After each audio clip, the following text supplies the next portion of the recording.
संस्कृत भाषा के अधीतियों, आइए हम लोग विशेष रूप से उत्तर प्रदेश माध्यमिक शिक्षा सेवा चयन बोर्ड की ओर से संपन्न कराई जाने वाली पीजीटी की जो परीक्षा है उसके संदर्भ के अवलोकन के क्रम में, उसके पाठ्यक्रम के अवलोकन के क्रम में, उसके पाठ्यक्रम के अध्ययन और विश्लेषण के क्रम में जो नल चंपू की अधीति के अनंतर आने वाली प्रश्न श्रृंखला है उसके समायोजन का जो अतीत में निर्णय लिया गया था वह आज शायद संपन्न होने जा रहा है। बोर्ड पर लिखा गया है नल चंपू प्रथम सर्गः प्रथमोच्छ्वासः और प्रश्नोत्तरी श्रृंखला का आयोजन ऐप और यूट्यूब पर संयुक्त रूप से। तो इसलिए यद्यपि ये संस्कृत मंडलिकम यूट्यूब चैनल के व्यतिरिक्त ऐप पर जो क्रैश कोर्स चल रहा है टीजीटी और पीजीटी का, उस पर जो प्रश्न श्रृंखला का आयोजन है वह अब तक प्रायः दोनों को सम्मिलित रूप से जोड़ करके करा रहे हैं। तो आज नल चंपू की भी जो प्रश्न श्रृंखला है वह भी दोनों के संयुक्त तत्वावधान में है, यद्यपि अध्ययन का क्रम केवल ऐप पर ही चल रहा है, संस्कृत मंडलिकम ऐप पर ही चल रहा है। तो आइए हम लोग उसके अवलोकन का यत्न करें, हम लोग देखें।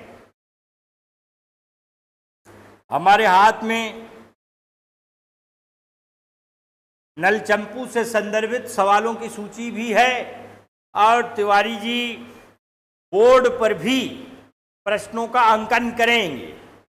तो बोर्ड पर जो अंकन है उस पर आप लोग ध्यान देंगे, बराबर प्रश्न आते जाएंगे, उन प्रश्नों पर हम लोग विचार करेंगे।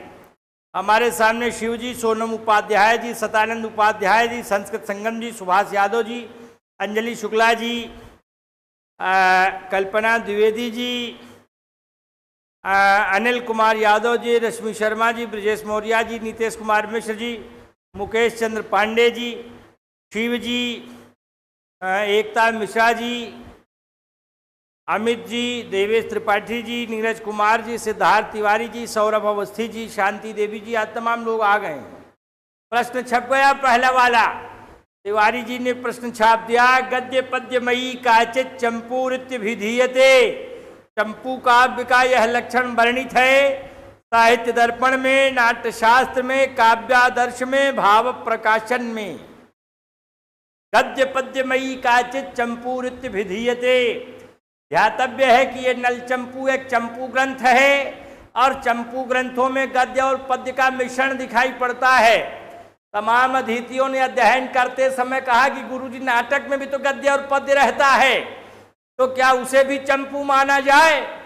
जैसे किसी ने कहा कि जिसके पास एक पूंछ हो वह गाय है, तो दूसरे आदमी ने कहा कि भैंस के पास भी एक पूंछ होती है इसलिए वह भी गाय है, बंदर के पास एक पूंछ होती है इसलिए वह भी गाय है। तब तो फिर ये लक्षण अतिव्याप्ति दोष से दूषित हो जाएगा। ऐसा नहीं है।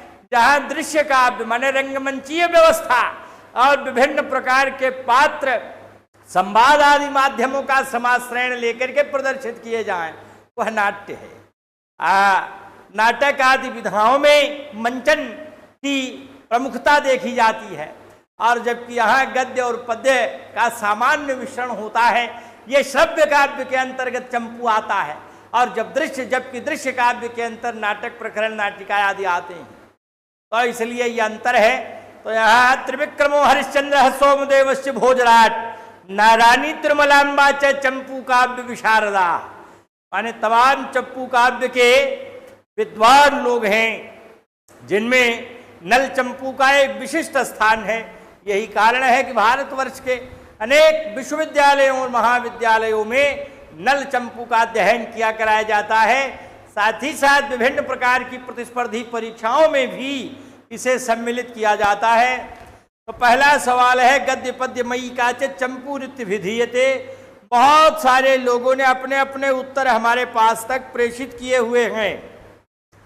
मुकेश चंद पांडे कह रहे हैं गुरुजी सी, सोनी राय कह रही हैं सी, नीलम राठी कह रही हैं कुछ नहीं बता रही हैं, सौरभ अवस्थी हैं सी, अनीता यादव कह रही हैं 1 का ए, तो इस तरह से ज़्यादातर हैं सी, तो मैं भी आपका पक्ष ले लेता हूं कि वह विकल्प है सी। देखिए दोनों में जरा सा अंतर है। साहित्य दर्पण में भी कहा गया है और काव्यादर्श जो दंडी का ग्रंथ है काव्य शास्त्र का, इसमें भी कहा गया है। कहने में जरा सा अंतर है। साहित्य दर्पणकार विश्वनाथ ने कहा है गद्य पद्य मयम काव्य ग्रंथ है, उसमें ये सूक्ति कही गई है गद्य पद्य मयी काचित चंपूरित विधीयते। बहुत सुंदर। चलिए तिवारी जी और आगे बढ़िए। दूसरा सवाल है कि प्रथम चंपू काव्य कौन सा है? मदालसा चंपू, जीवनधर चंपू, रामायण चंपू और नल चंपू। तो ये 4 चंपू हैं। इन चारों चंपू में चपी और चपी धातु से औणादिक उन प्रत्यय करके चंपूह शब्द बनता है। प्रथमा एक वचन में विसर्गांत होता है चंपूह। तो यहाँ पर कौन सा चंपू सबसे पुराना है? बहुत सारे लोगों ने भेज दिया D D D D D. मैं समझता हूँ कि हमारे साथ जो अतिथि जुड़े हैं ये बड़े अच्छे अतिहता हैं, इसलिए कि फटाफट इनका कर्म अभी सही जा रहा है। तो डी विकल्प सही है दूसरे का, नल चंपू। आगे आइए तीसरा प्रश्न। नल चंपू का त्रिविक्रम भट्ट थे, वशिष्ठ गोत्रीय थे कि गर्ग गोत्रीय थे कि शांडिल्य गोत्रीय थे कि चंद्रवंशीय थे? नल चंपूकार त्रिविक्रम भट्ट किस इन 4 विकल्पों में से किससे संबंधित थे? तमाम लोगों ने अपना अपना उत्तर प्रेषित करना आरंभ कर दिया है। बहुत सारे लोगों ने, मैं देख रहा हूं कि सी भेज रहे हैं।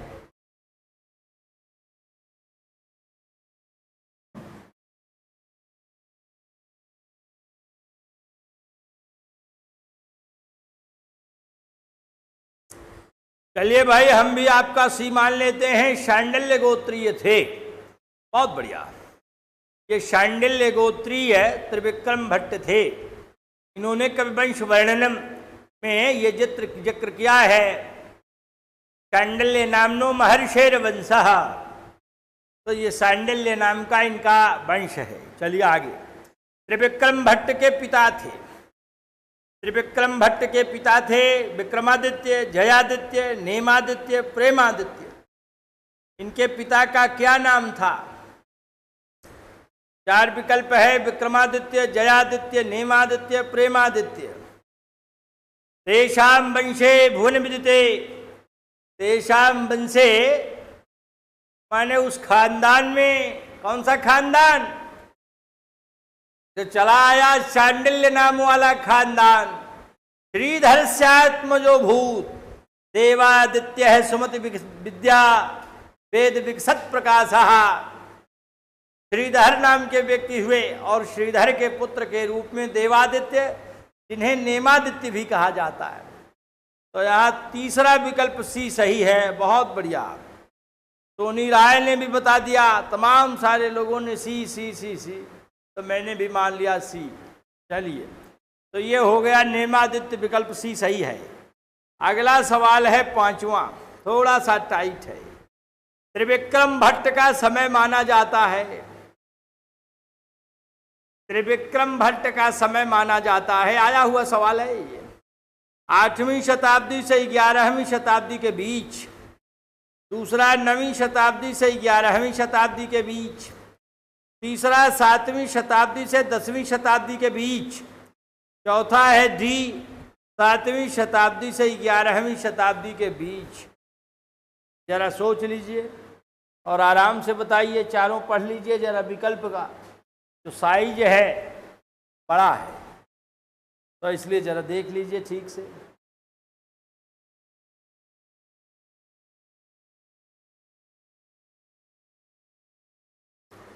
तमाम लोगों के उत्तर खैर आने शुरू हो गए। राम सुंदर ने कहा बी, सुभाष यादव ने कहा बी, मुकेश चंद पांडे ने कहा डी, रश्मि शर्मा ने कहा डी, प्रीति मिश्रा ने कहा सी, सोनी राय ने कहा डी। तो ये भाई बी डी सी सबका अलग अलग मामला भी चल रहा है।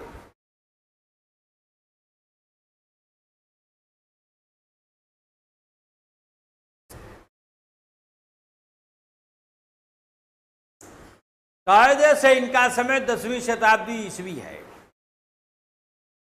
915 ईस्वी के इर्द गिर्द का समय है जो 10वीं शताब्दी ईस्वी में पड़ता है।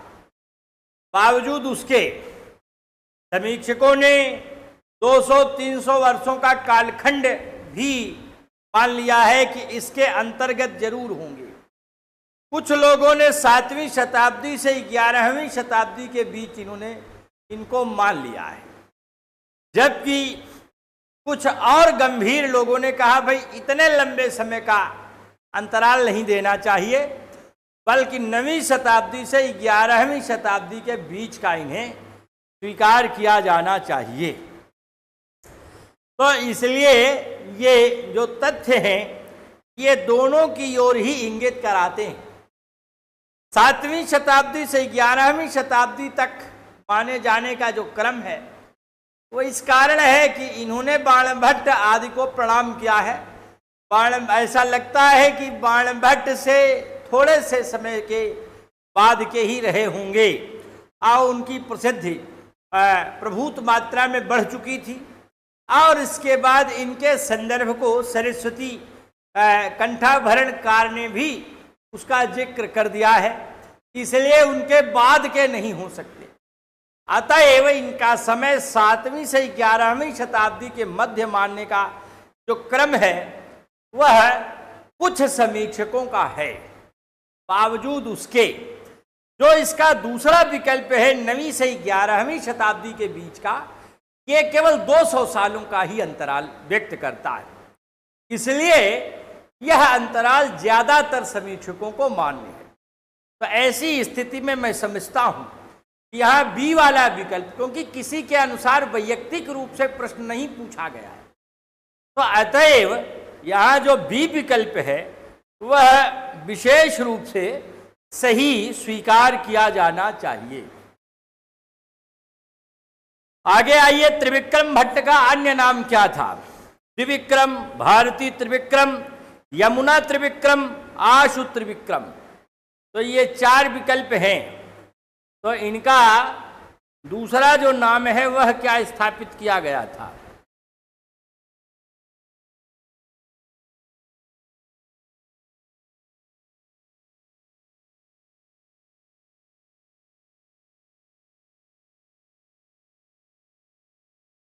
तो जो तीसरा विकल्प है यमुना त्रिविक्रम, सबका मैं देख रहा हूं सी, ये बिल्कुल ठीक है। उदयगिरि गतायाम प्राग प्रभा पांडुतायाम अनुसरत निशीथे श्रृंग मस्ता चलस्य जयति किमपि तेजः सांप्रतम व्योम मध्ये जयति किमपि तेजः। जो उन्होंने उपमान प्रस्तुत किया है वह कृष्णत्व के कारण यमुना स्वरूप का बना दिया है,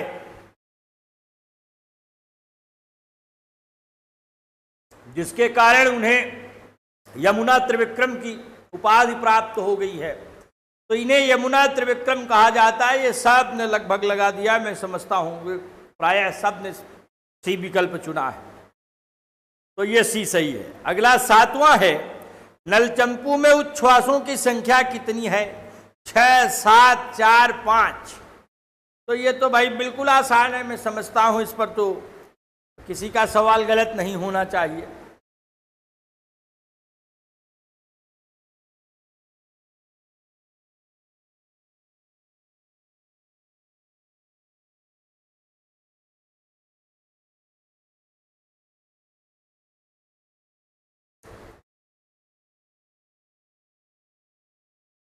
चलिए, हाँ, तो बहुत सारे लोग बी आ गए, और ठीक है, मैं भी उसी का समर्थक हूं। नलचंपू में उच्छ्वासों की संख्या है 7, ठीक है, ये फैक्ट है। नल किस नगरी के राजा थे? उज्जैनी के, विदर्भ के, निषधा के, कुंडिन के। 8वां सवाल तिवारी जी। नल, महाराज नल, महाराज नल किस नगरी के राजा थे? किसके पुत्र थे? वीरसेन के। तो वीरसेन के पुत्र जो नल हैं ये किस नगरी के राजा थे? उज्जैनी के, विदर्भ के, निषधा के, कुंडिन के। तो ये निषधा नगरी के राजा सुने जाते हैं, इसलिए विकल्प सी सही है। मालती चौधरी ने बताया, निषधा लिख भी दिया। तो ये निषधा के राजा हैं। नल के महामंत्री का नाम था वीरसेन, बाहुक, सालंकायन, श्रुतशील। 9वां सवाल तिवारी जी का, नल के महामंत्री का क्या नाम था? वीरसेन, बाहुक, सालंकायन और श्रुतशील।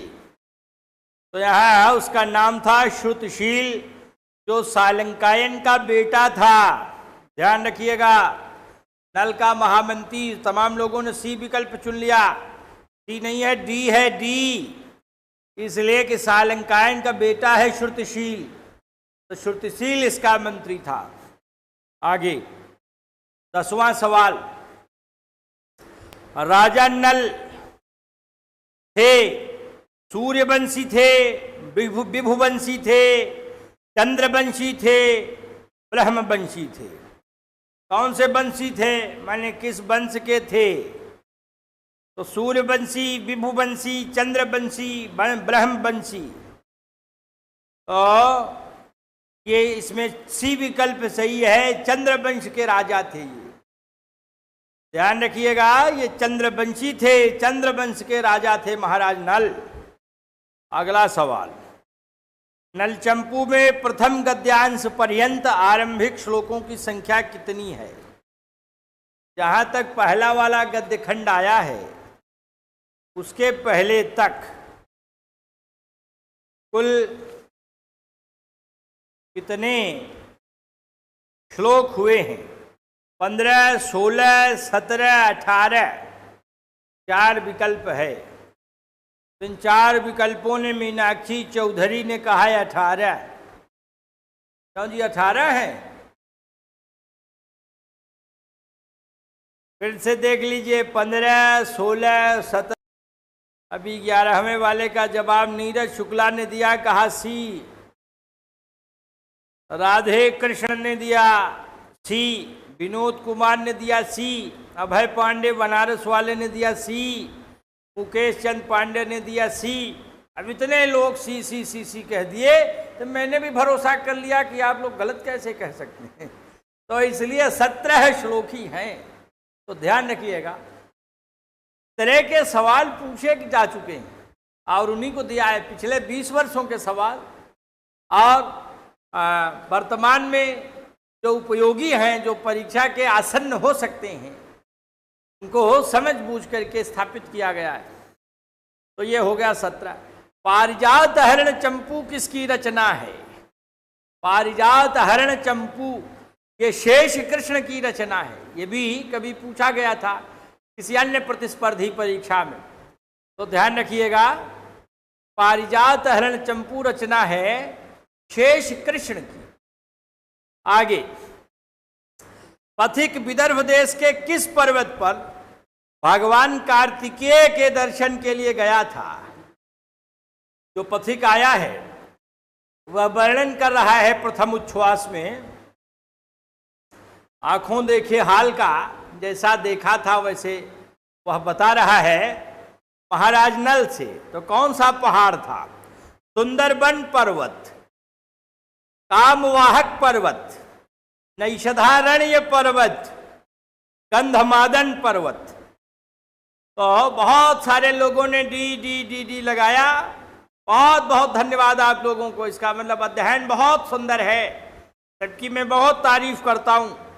तो चौथा वाला विकल्प जो गंधमादन पर्वत का है, ये विकल्प बिल्कुल परफेक्ट है, डी विकल्प सही है।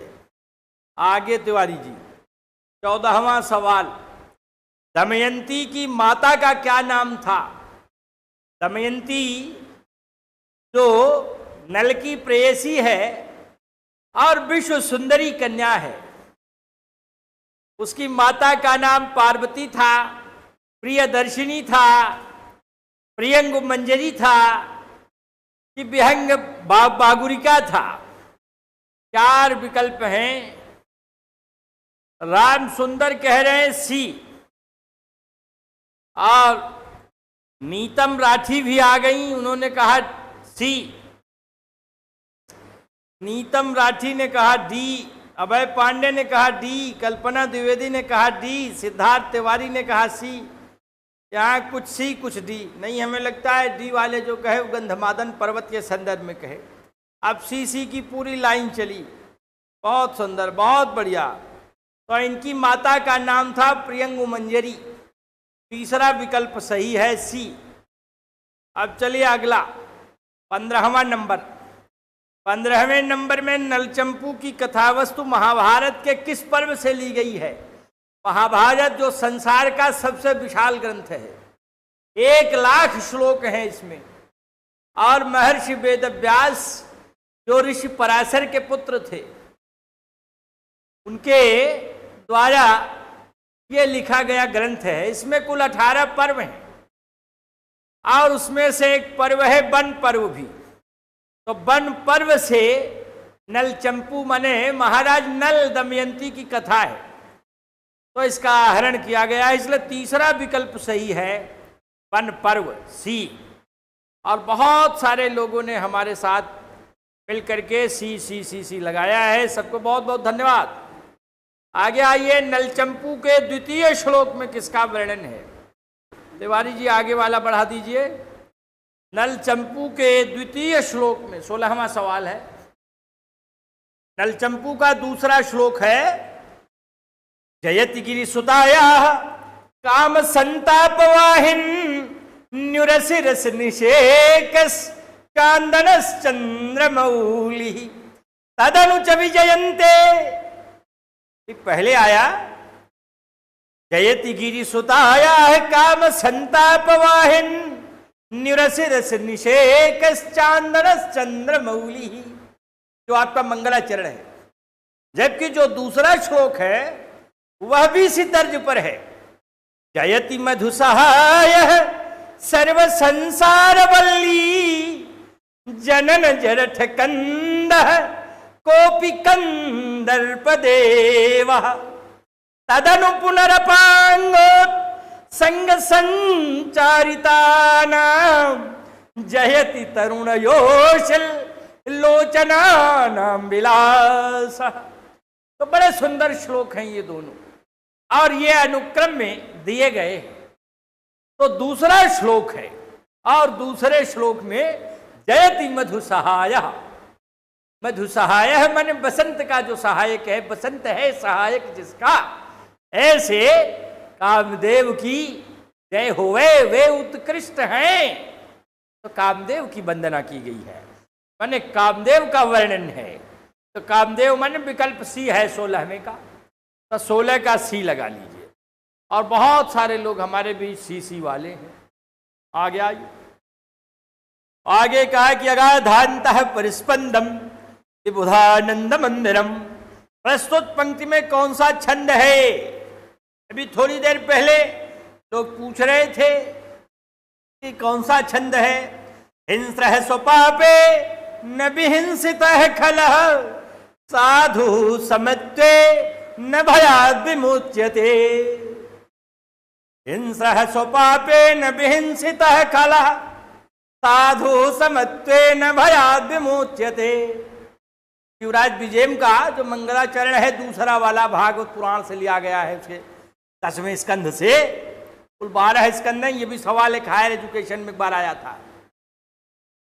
तो छंद पकड़ने का एक क्रम होता है, और वहां गुरुलक का जब विधान ज्ञात होता है तो पकड़ लेता है। तो भाई मैं तो कभी नहीं कहता कि कोई विद्यार्थी याद करे कि रटे रहे कि डमट डमट डमट डमन निनाद अवट डमर वयम में कौन सा छंद है। मैं कभी इस बात को नहीं कहता कि वो छंद रटे। गाहंताम महिषा निपान सलिलम श्रृंगेर मुहुस्ताडितम।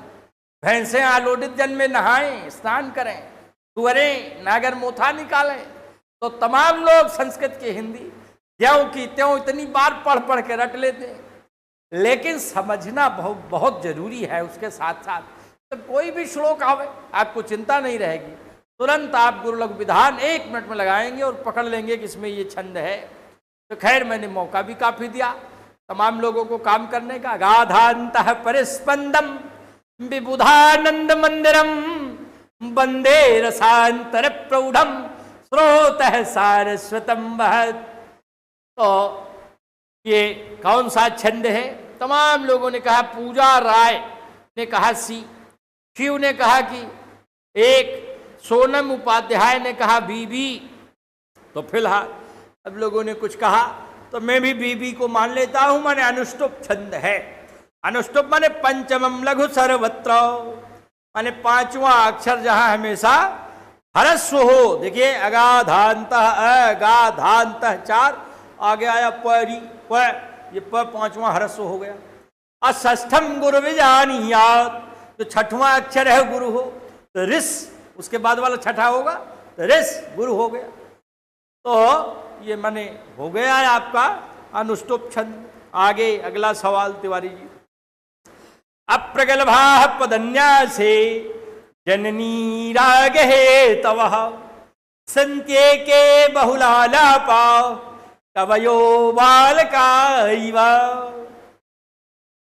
का प्रगल्भा पदन्यासे। कुछ कवि ऐसे हैं कि कवय हसंती। आप कहेंगे एक एक का रूप गुरुजी बहुवचन में कैसे चलेगा? एक तो सप्तमी के एक वचन वाला रूप है। तो ये ध्यान में रखिएगा जनाब, एक का रूप ऐसा नहीं कि बहुवचन में नहीं चलेगा, ये प्रथमा बहुवचन का ही रूप है। एक है एक के, जब ये क्लैरिफिकेशन नहीं होता कि एक संख्या है कि उससे ज्यादा है, तो उसका रूप अन्य वचनों में भी चलता है। इसलिए एक एक कवय हसंती माने कुछ एक कवि हैं। इसका मतलब क्लियर नहीं कि एक ही है, माने और भी ज्यादा कवि हैं।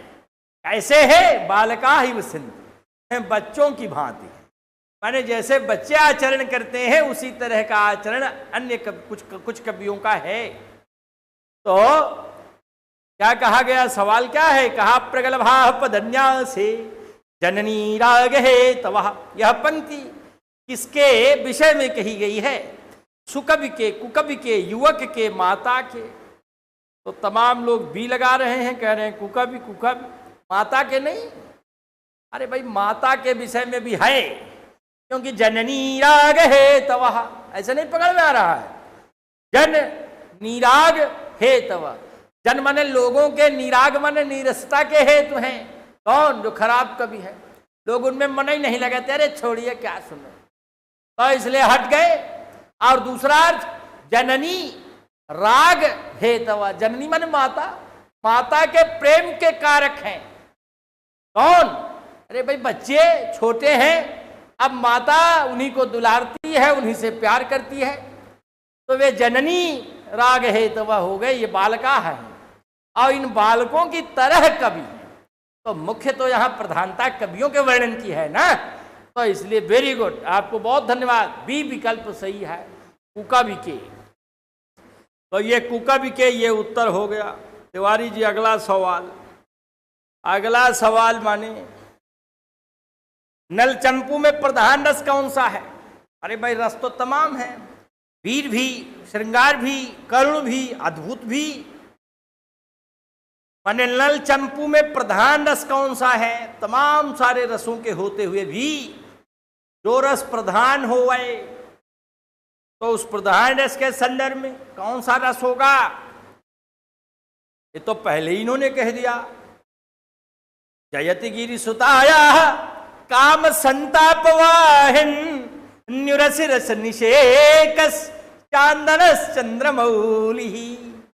जो भगवान शंकर हैं वे गिरि सुताया माने पार्वती के काम संताप वाहिन न्युरसि, माने काम संताप को धारण करने वाले जो उरसी माने हृदय है, उन पर चांदन रस निषेका माने चंदन के रस के सेचन रूप है।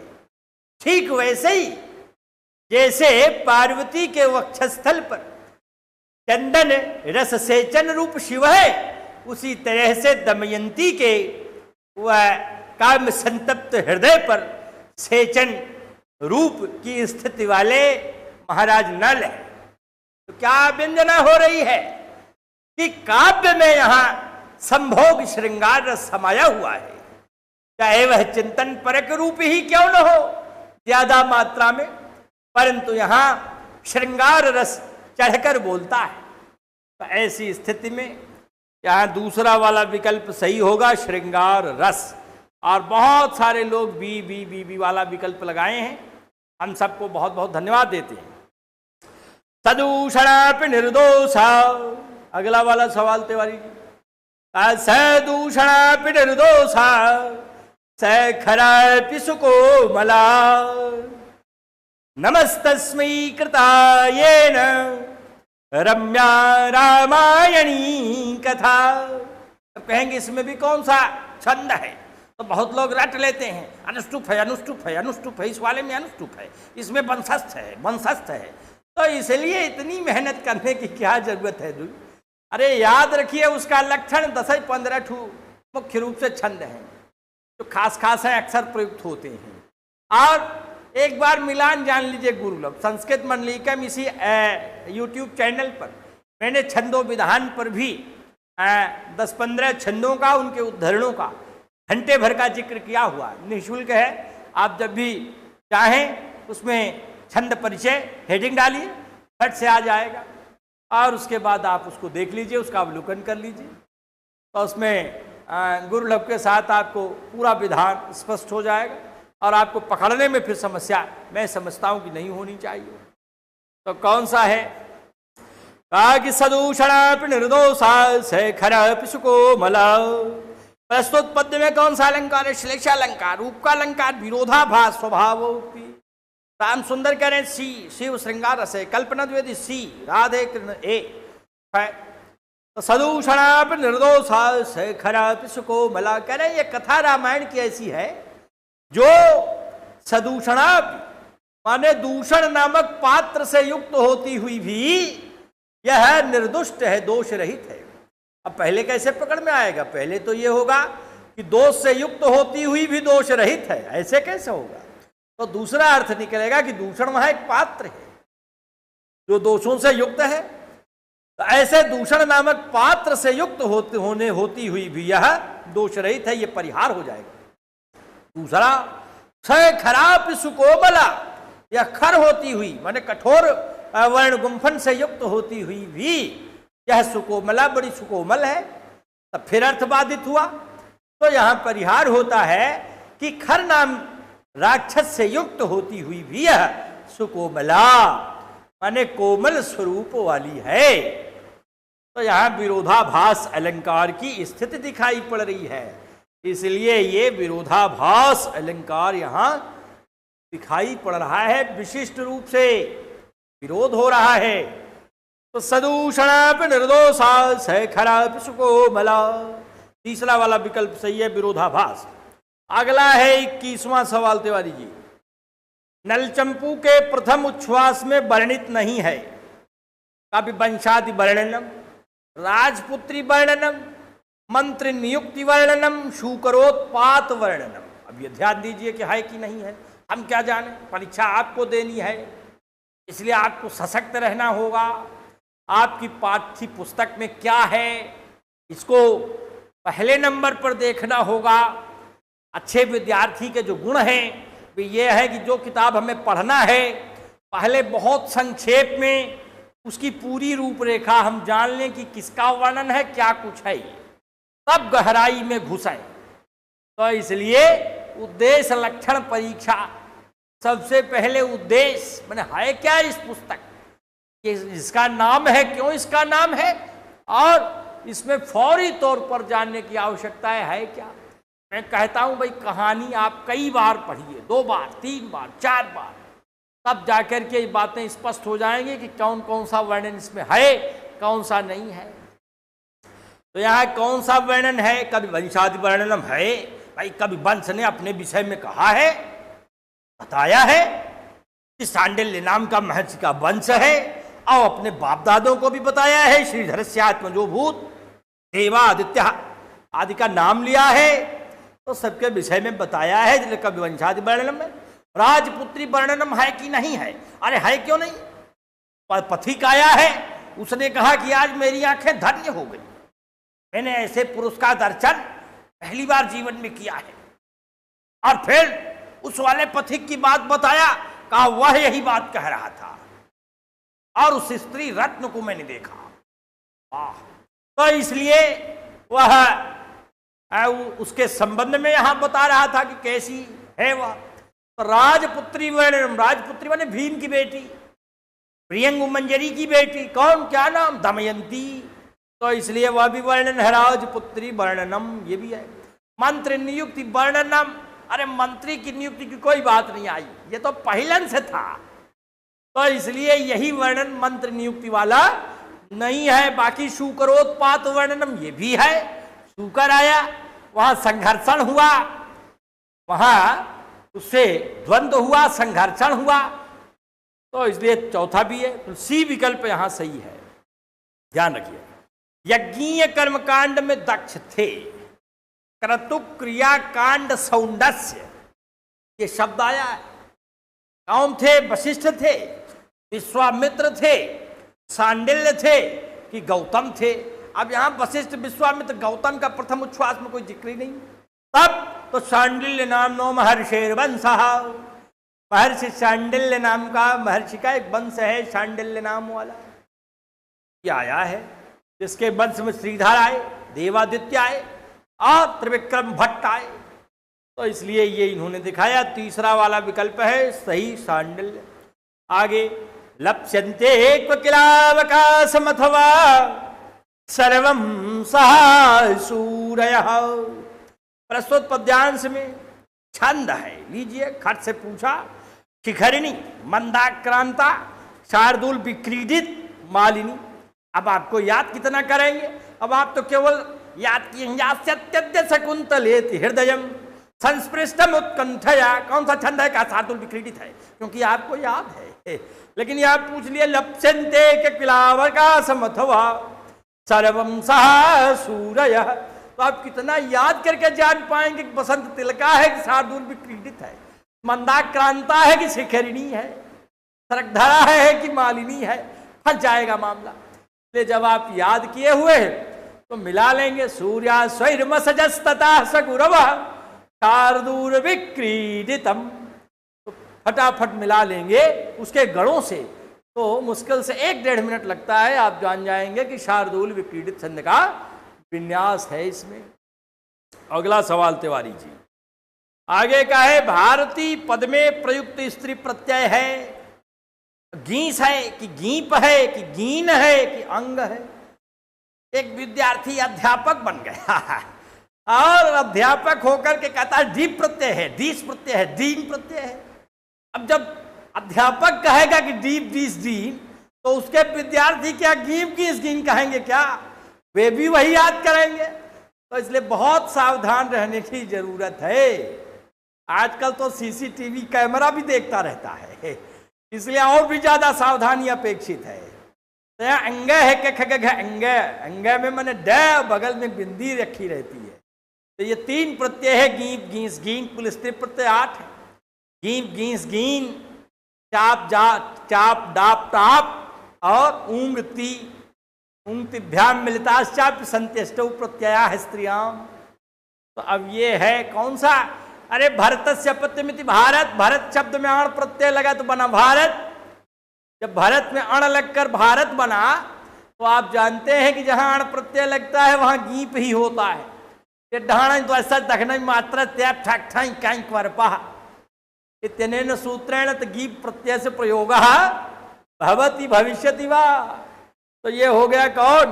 बी विकल्प सही है, गीप। तो यहां बी सही हो गया भाई, मान लिया हमने। आगे है क्षमा भृतः में प्रत्यय है, 25वां सवाल तिवारी जी। क्षमा भृतः, तो क्षमा क्षमूस सहने धातु रच प्रत्यय से योग्य कृत्य क्षमा, ताप प्रत्यय से योग्य कृत्य क्षमा, और भ्री भरणे धातु क्विप प्रत्यय से योग्य कृत्य भृत इति शब्द निष्पद्यते तर्हि तस्य रूपम प्रचलित भृत भृतौ भृतः। तो यहाँ भृतः प्रथमा विभक्ति का बहुवचन या षष्ठी का एक वचन भी हो सकता है। तो क्षमा भृतः माने सहिष्णुता धारण करने वाले, क्षमाभृत माने राजा, या क्षमा माने पृथ्वी को धारण करने वाले, पहाड़ों को भी कहा जाता है। तो क्विप प्रत्यय का प्रयोग है, पहला वाला सही है। 6 प्रत्यय ऐसे हैं जिनका सर्वापहारी लोप हो जाता है, क्विप किंची बीच बिटसी, तो यहाँ पहला सही है। तिवारी जी आगे बढ़े। रम्या रामायणी कथा सूक्ति के आधार पर किसे नमस्कार किया गया है? पार्वती को, राम को, वाल्मीकि को, शिव को। किसको प्रणाम किया गया है? रम्या रामायणी कथा माने रामायण की कथा करने वाले। कैसी रामायण की कथा? रम्या रमणीय स्वरूप वाली जो कथा जिसने रची है उनको अभिवादन है, उन्हें प्रणाम है। किसने किया? वाल्मीकि ने किया। आदि कवि वाल्मीकि को माना जाता है। पानिषाद प्रतिष्ठाम तो मगमह शाश्वती ही समाह यत क्रौंच मिथुनादेक मवधी ही काम मोहितम। तो ये तीसरा वाला विकल्प सही है वाल्मीकि को। आगे, यत्र चतुर्गोप शोभिता संग्रामा ही ग्रामा, प्रस्तुत पद्यांश में वर्णन है किसका? विदिशा का, कौंडिन्य का, आर्यावर्त का, निषधापुरी का। अब इसमें तो भाई आपको सावधान रहना पड़ेगा। देखिए जो वर्णन है उनकी शुरुआत में कुछ शब्द आए हुए हैं, कोई वाक्य आया हुआ है, ये आया हुआ सवाल है। तो चतुर्गोप शोभिता है संग्रामा ही ग्रामा, संग्राम की तरह जहाँ के गांव हैं। तो अब पके पकाए कुछ शब्द या वाक्य आपको ध्यान में होने चाहिए। ये वर्णन आर्यावर्त का है। तो कभी कभी ये भ्रमित कर देता है, व्यक्ति भूल जाता है, तो भूले न, उस पर ध्यान रखने की आवश्यकता है। तो यह आर्यावर्त का वर्णन है। सी विकल्प सही है। बहुत सारे लोगों ने सी विकल्प लगाया है, सबको हम बहुत धन्यवाद देते हैं। अगला है सवाल 28वां, सर्वम सहाह शब्द में प्रत्यय। ये भी सवाल पूछा गया था, ध्यान रखिएगा। सर्वम सहाह सूरयः, जो विद्वान होते हैं वे बड़े सहिष्णु होते हैं। लप्स्यन्ते क्वकिलावकाशम अथवा सर्वम सहाह सूरयः। तो सर्वम सहाह माने यहां पर पूछा गया है कि कस्य प्रत्यय से योग, खस का, खच का, अच का, क्विप का, खच प्रत्यय से योग विद्यते। यहां खच प्रत्यय लगाया गया है, तो खच प्रत्यय का प्रयोग हुआ, बन गया सर्वम सहाह। प्रथमा का बहुवचन है, सूर्य का विशेषण बनता है। तो दूसरा विकल्प सही है। आगे है 29 माने 29वां सवाल 30 में, कम प्रियाल शब्द का क्या अर्थ है? अब देखिए ये है, तो प्रियाल, पनस आदि शब्दों के अर्थ आए हैं और ये प्रियाल भी पूछा सवाल है। तो प्रियाल माने चिरौंजी और पनस माने कटहल, ध्यान रखिएगा। तो यहाँ प्रियाल शब्द से अर्थ है चिरौंजी थी, माने बी वाला विकल्प यहाँ सही है। फट से निकाल, निशान लगाइए बी। आगे बढ़िए। कुष्ठ योगो गांधी का पणेश स्फोट प्रवादो वैयाकरणेश। प्रस्तुत वाक्यांश में अलंकार है, अलंकार है। कुष्ठ योग है गांधी का पणेशु, माने कोढ़ का रोग दिखाई पड़ता था। कुष्ठ योग माने कुष्ठ नाम की औषधि दिखाई पड़ती थी। कहाँ? गांधी का पणेशु माने महक की दुकानों पर, बाजारों में कुष्ठ औषधि होती थी, उसे लोग पा जाते थे, मिल जाती थी। न कि उसकी प्रजाओं में कोढ़ का रोग किसी को था। लोग पाप ही नहीं करते थे तो कोढ़ी क्यों होंगे? कभी कभी लोग गलत चीज खा लेते हैं, एक के साथ दूसरे का निषेध है, लेकिन ले लिया तो फिर रक्त दूषित हो जाता है, इसलिए भी कुष्ठ रोग हो सकता है। स्फोट प्रवादः वैयाकरणेषु का स्फोटवाद, स्फोट का सिद्धांत वैयाकरणों में ही देखा जाता था, जबकि उसकी प्रजाओं में किसी प्रकार का फोड़े आदि का रोग नहीं देखा जाता था। तो कौन सा अलंकार है?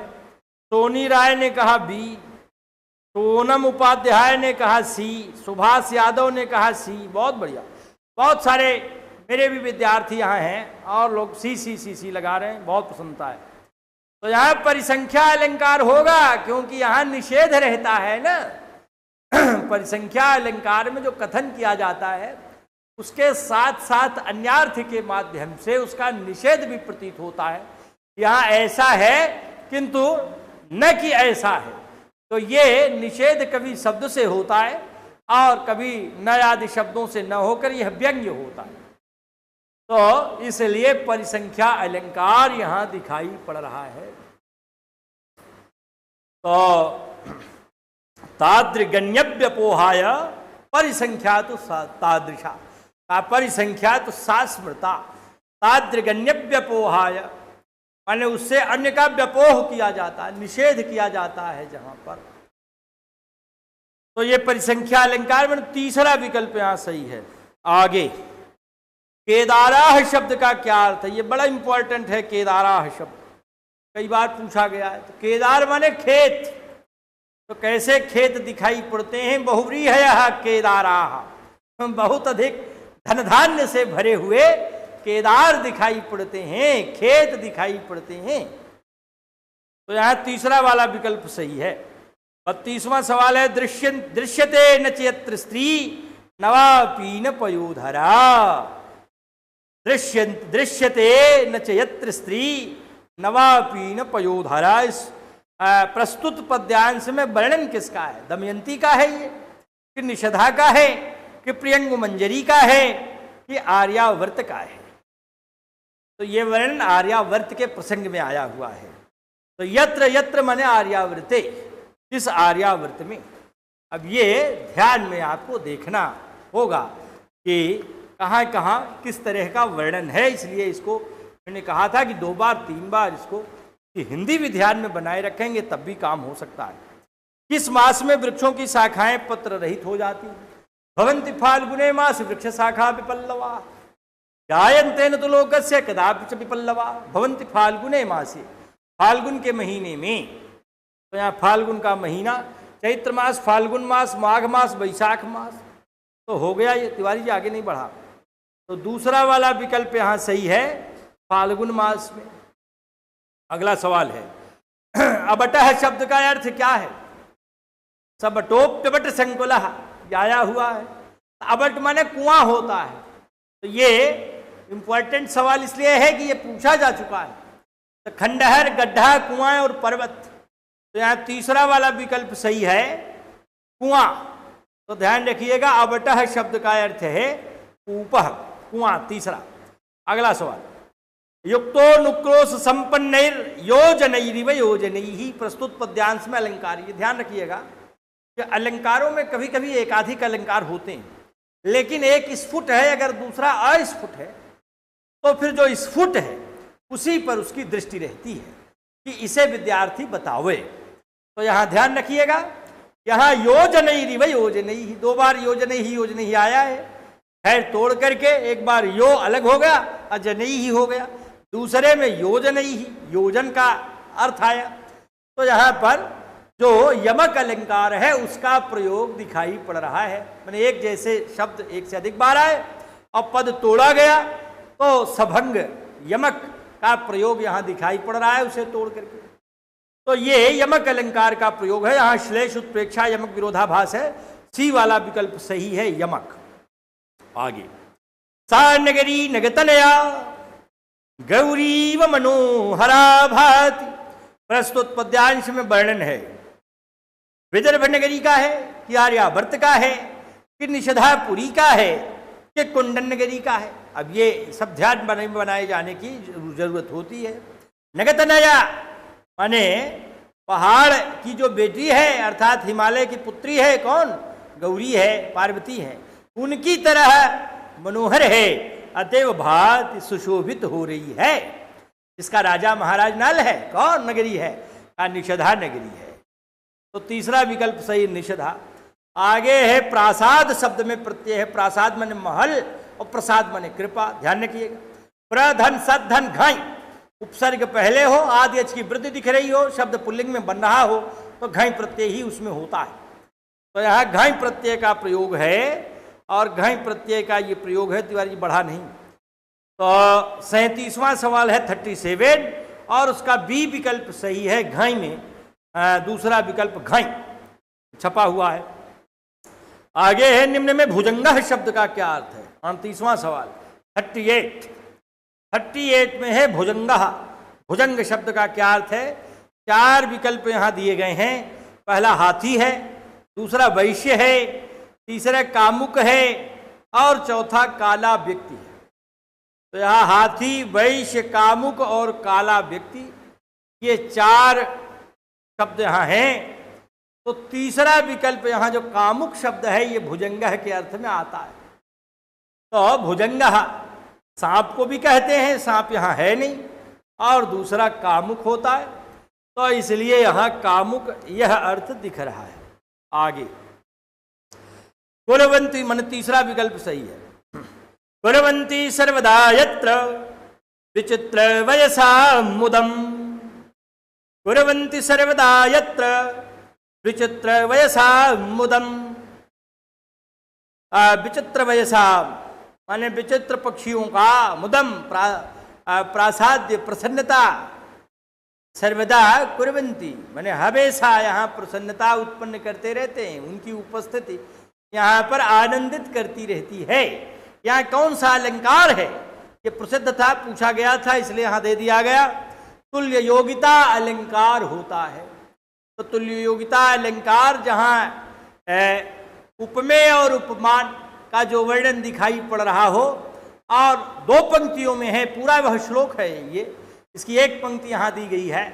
तो उपमेय और उपमान के वर्णन का जो संदर्भ है उसमें उन पदार्थों का धर्म एक ही हो, चाहे वह गुण रूप हो और चाहे क्रिया रूप हो। अगर ऐसी स्थिति दिखाई पड़ती है तब वहाँ तुल्य योगिता अलंकार का प्रयोग होता है। अतएव यहाँ तुल्य योगिता अलंकार का प्रयोग किया गया है, ध्यान रखिएगा। अगला सवाल फट्टी। चारवी सदा सदाचार सज्ज सज्जन सेविता। प्रस्तुत पद्यांश में वर्णन है महाराज नल का, आर्यावर्त का, निषधा का, दमयंती का। चारवी सदा सदाचार सज्ज सज्जन सेविता। इस पद्यांश में किसका वर्णन किया गया है? तो यहाँ नगरियों के वर्णन का प्रसंग चल रहा था, यहाँ निषधा का वर्णन किया गया है कि निषधा नगरी इस प्रकार की है, माने सदाचरण करने वाले, साधुता रखने वाले सज्जनों से सेवित है ये नगरी। तो सी विकल्प सही है। अगला है नलचंपू में किस कोटि का मंगलाचरण है? पहला विकल्प है नमस्कारात्मक,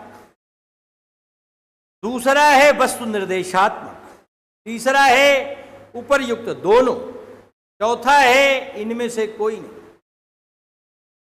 तिवारी जी 41। तो ये मंगलाचरण है आपका पहला वाला। प्राय प्रथम श्लोक को ही मंगलाचरण के रूप में माना जाता है।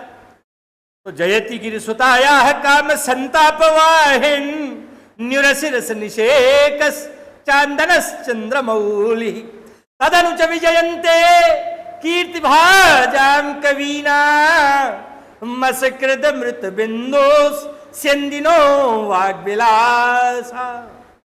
तो इन्होंने वर्णन किया, जहां शिव और गिरिसुता को कहा वहां से ये अन्यार्थ व्यंजित हुआ। किसका?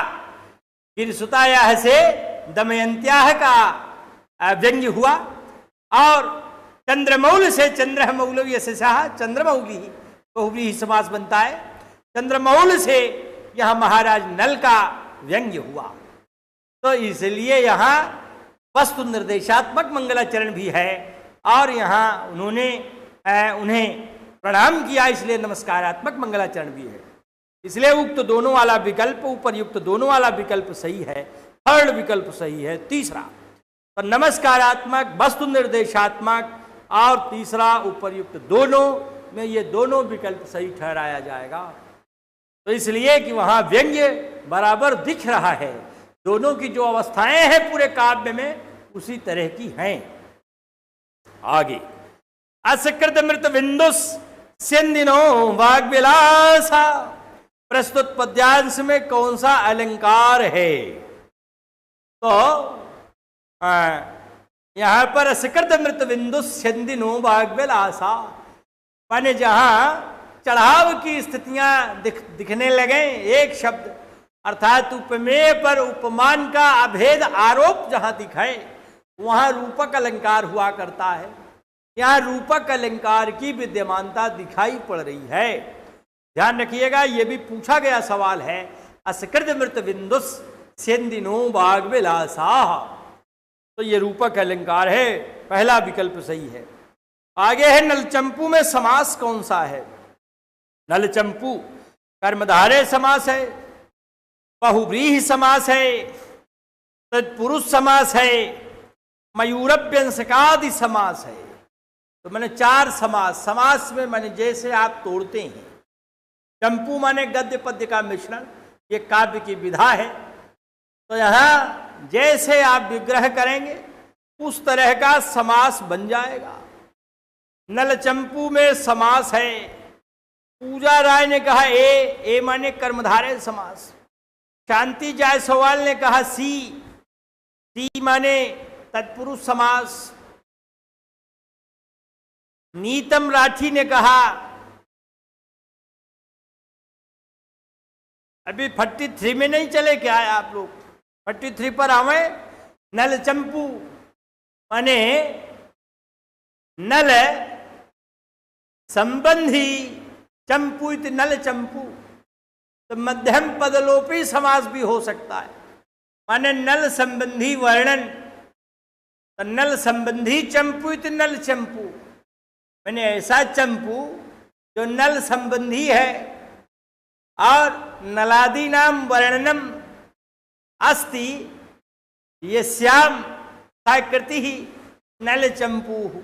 तो ऐसी स्थिति में बहुव्रीहि समास बन जाता है, माने जो नल आदि लोग हैं उनका वर्णन विद्यमान है जिस ग्रंथ में, और षष्ठी तत्पुरुष नला नाम चंपू। नल नलस्य चंपू माने नल का चंपू। तो नल का चंपू, कोई चंपू ऐसा पदार्थ नहीं है जो केवल नल का ही है। नल चंपू एक ग्रंथ विशेष है जिसमें चंपू गद्य और पद्य के मिश्रण की को व्यक्त करता है। तो इसलिए गद्य और पद्य का मिश्रण जो चंपू है, चंपू रूप है, उसमें विद्यमानता है किसकी? नल की। तो इसलिए नल संबंधी चंपू इति नल चंपू, या नल महाभागा नाम चंपू इति नल चंपू, इस तरह की विद्यमानता हो सकती है। अतएव कर्मधारय समास की, ये तत्पुरुष समास की विराजमानता यहाँ देखी जा सकती है। तो जब षष्ठी तत्पुरुष समास माने नल का चंपू, माने नल संबंधिनी चर्चा जिसमें है, जिसे आप कहते हैं मध्यम पदलोपी, तो मध्यम पदलोपी भी तत्पुरुष का अवान्तर भेद ही है। इसलिए अगर वह विद्यमान नहीं है तो फिर तत्पुरुष के अंतर्गत इसे समाविष्ट किया जा सकता है, क्योंकि जब आपका जो विग्रह हो वह लोक में प्रचलित हो, पहली बात। यदि लोक में अप्रचलित भी है या स्वल्प प्रचलित भी है, लेकिन फिर भी वह विग्रह बन सकता। और नल संबंधी जो चंपू माने मिश्रण युक्त चर्चा विराजमान है जिस कृति में, जिस रचना में, अगर इतना विन्यास कर लेंगे तो फिर हो जाएगा, बहुव्रीहि समास बन जाएगा। तब आपका विकल्प सही हो जाएगा बी वाला। और बहुत सारे लोग हमारे सामने दिख रहे हैं, निधि तिवारी, प्रीति मिश्र, शांति जायसवाल, सोनम उपाध्याय, देवेश त्रिपाठी, सरिता कुशवाहा, सुभाष यादव, सब ने बी लगाया है। तो इस तरह से इसका विग्रह बी के रूप में ठहराया जाता है।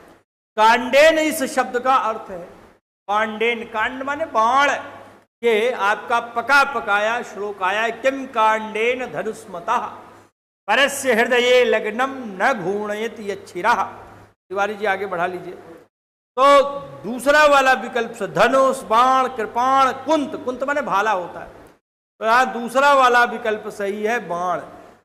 ध्यान रखिएगा, बाण शब्द पुल्लिंग का है। अगला है अत्र जातस्य या मूर्ति शशिनः सज्जनस्य च। तो वाक्य में अत्र जातस्य पद का क्या अर्थ है? इंद्र है, कुबेर है, सूर्य है, विष्णु है। तो अत्र जातस्य, अत्रि एक ऋषि हैं, उनके नेत्रों से पैदा हुए थे चंद्रदेव, इसलिए अत्र के पुत्र के रूप में भी चंद्र का नाम लिया जाता है। तो इसलिए यहां पहला विकल्प जो इंदु है ये सही माना जा सकता है। अत्र जातस्य या मूर्ति, इस वाक्य में अत्र जातस्य पद का अर्थ है इंदु। अगला ससुरः पद में समास विग्रह है। ससुरः ससुरः पद में समास का विग्रह सुरेण सहितः ससुरः, सुरः सहितः सुरः, सुरया सहितः ससुरः, सुर सहितः ससुरः। सुरा सुरा सुरा से संबंधित, तो सुरा का तृतीया विभक्ति के एक वचन में बनता है सुरया सहितः ससुरः, इसलिए यह सुरया सहितः ससुरः। यहाँ सुरा से युक्त यह अर्थ लिया जाता है निश्चितः ससुरम कोपि, तो यहाँ सुरया सहितः ये बनता है। तीसरा वाला विकल्प सही है। आगे सृष्टा गौरी दृशीयेन भवे विस्तारी भारता, तो यहां पर प्रस्तुत पद्यांश में गौह पद का क्या अर्थ है? सृष्टा गौरी दृशीयेन भवे विस्तारी भारता, तो यहां गौह, गौह के तमाम अर्थ किए जाते हैं, लेकिन इस स्थान पर गौह पद का क्या अर्थ है? वाणी है पहला, दूसरा है पार्वती, तीसरा ए और बी दोनों है, चौथा है गाय। तो सृष्टा गौरी दृशीयेन भवे विस्तारी भारता, यहाँ वाणी और पार्वती दोनों के रूप में चित्रण किया गया है कि दृशी गौह सृष्टा। तो यहाँ तीसरा वाला विकल्प सही है, ए और बी दोनों। अगला नलचंपू के अनुसार श्रीधर के पुत्र कौन थे? तिवारी जी आगे वाला सवाल। नलचंपू के अनुसार श्रीधर के पुत्र कौन थे? विक्रमादित्य थे, सालंकायन थे, देवादित्य थे, त्रिविक्रम थे। तो ये चार विकल्प हैं। श्रीधर के पुत्र थे देवादित्य, सी विकल्प सही है, बहुत बढ़िया। तमाम लोगों ने सी विकल्प लगाया है, तो इसलिए देवादित्य, इन्हें नेमादित्य भी कहा जाता है, भी ध्यान में रखिएगा। तो देवादित्य सी विकल्प सही है। अगला सवाल 49 में है त्रिविक्रम किस वंश से संबंधित थे? त्रिविक्रम किस वंश से संबंधित थे? पहला है क्षत्रिय वंश, दूसरा है गौतम वंश, तीसरा है शांडिल्य वंश, चौथा है वशिष्ठ वंश। चार वंश इसमें दिए गए हैं। कौन सा वंश त्रिविक्रम का है? तो आ चुकी है बात, शांडिल्य नामनो महर्षेर वंशः। तो यहाँ तीसरा विकल्प सही है, सी शांडिल्य वंश। चौथा सवाल ये भी पूछा गया था, महाभारतिकाः शब्द में प्रत्यय है, महाभारतिकाः। तो यहाँ भरत शब्द से ठई प्रत्यय लगता है और महत शब्द जुड़ करके महाभारत शब्द से ठई लगता है। तो ठई में इंकार के कारण तद्धितेश चामादेह सूत्र से आदेश की वृद्धि हो जाती है, और ठस से कह से उसे इकादेश हो जाता है। तो महाभारतिक बनता है, रूप चलाया जाता है प्रथमा विभक्ति के बहुवचन में, महाभारतिकाः बन जाता है। तो महाभारतिकाः माने महाभारत से संबंध रखने वाले या बड़े दर्जे के नट। तो यहाँ ठई प्रत्यय का प्रयोग है। कभी कभी भ्रम होता है कि ठक प्रत्यय होगा, तो ध्यान रखिएगा, ठक और ठई, काला ठई, कालवाची शब्दों से भी ठई लगता है। ये स्वर संबंधी अंतर करने के लिए ठक ठई आदि प्रत्ययों को बनाया गया है। इस तरह के तीन प्रत्यय हैं, ठक ठई ठन। ठन में आदेश की वृद्धि नहीं होती, जबकि ठक और ठई में हुआ करती है। तो यहाँ दूसरा वाला विकल्प सही है, ठई। तो ये ध्यान में रखिएगा। इस प्रकार से भाइयों 50 प्रश्नों की 50 क्वेश्चंस की जो ये प्रश्न श्रृंखला है आपके समक्ष प्रस्तुत की गई। प्रयास किया गया कि जो पीछे के सवाल आए हुए हैं विभिन्न प्रतिस्पर्धी परीक्षाओं में को रखा गया, साथ ही साथ कुछ ऐसे भी सवाल स्थापित किए गए जिनके आने की प्रायः संभावनाएं हैं। इसलिए परीक्षा को दृष्टिगत रखते हुए परीक्षोपयोगी प्रश्नों की ये श्रृंखला प्रस्तुत की गई, और आप लोग हमारे साथ एक बड़ी संख्या में बाबा बराबर जमे रहे, जुटे रहे। इस प्रकार हम लोगों ने इस प्रश्न श्रृंखला का आनंद लिया। समय अधिक हो रहा है, अब इन्हीं शब्दों के साथ हम वाणी को विराम देंगे। आगे की प्रश्न श्रृंखलाएं हमारी अब पूरे सवालों को लेकर भी होंगी। तो जब 125 सवालों की पूर्ण श्रृंखला होगी, उसके लिए भी आप लोग सशक्त रहिएगा, तैयार रहिएगा। पूरे सिलेबस को लेकर के ये श्रृंखलाएं हम समायोजित करेंगे और हर एक श्रृंखला में प्रश्न रिपीट नहीं होंगे, यह प्रयास किया जाएगा। तो इन्हीं शब्दों के साथ हम वाणी को विराम देते हैं और आप सब लोग बहुत संख्या में हमारे साथ उपस्थित रहे। सबको बहुत बहुत धन्यवाद और साधुवाद देते हैं।